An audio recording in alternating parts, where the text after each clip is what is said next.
A recent report by the Hudson Institute has raised serious concerns about the vulnerability of U.S. airfields in the Pacific region, particularly in the face of China's rapidly advancing long-range aviation and missile capabilities.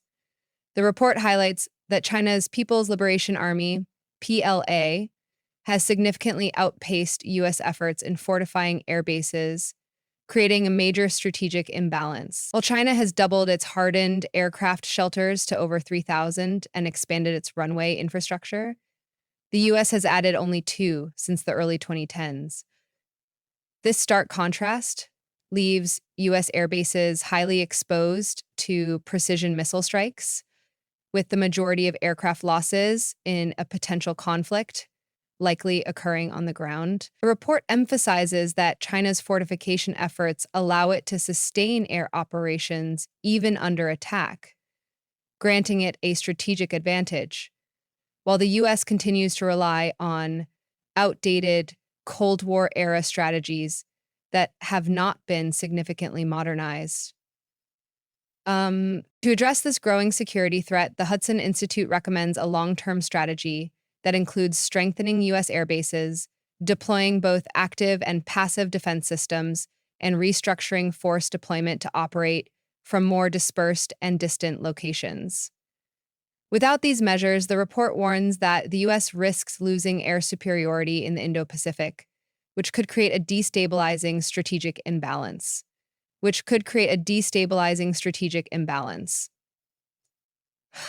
Such an imbalance might even provoke preemptive military actions from China.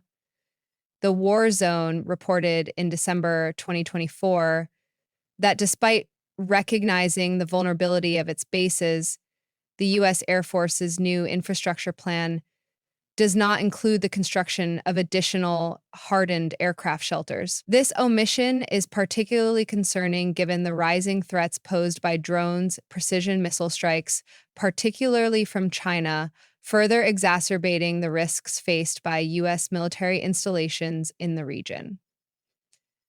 Meanwhile, in South America, Bolivia is facing devastating floods that have caused severe destruction in the eastern region of Quim. Torrential rains have led to overflowing rivers, damaging between 40 to 60 houses and affecting around 500 families, according to Bolivia's Vice Minister of Civil Defense. The powerful floodwaters have swept away houses, trees, and even a bridge, with government drone footage capturing the extent of the disaster. Authorities have urged residents to evacuate and seek shelter, but some are resisting evacuation orders despite the imminent danger. Officials have warned that the area is now uninhabitable, and those who refuse to leave are putting their lives at risk. In response to the crisis, Bolivian President Luis Arce has ordered the distribution of over 21 tons of humanitarian aid and deployed military forces to assist in relief efforts. In addition to the floods in Quim, the city of Tacoma in the Cochabamba department is also facing a critical situation due to heavy rains and resulting landslides. The water saturation of the soil has led to the destruction of homes and the emergence of a geological fault in the area. Local authorities have asked residents of District 8 to evacuate, but many have resisted, fearing for their homes and livelihoods.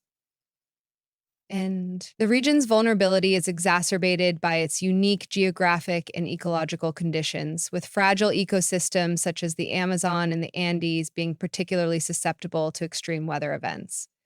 Experts warn that Latin America remains one of the most vulnerable regions to natural disasters due to a combination of climate change, deforestation, and inadequate infrastructure, making disasters like these increasingly frequent and severe.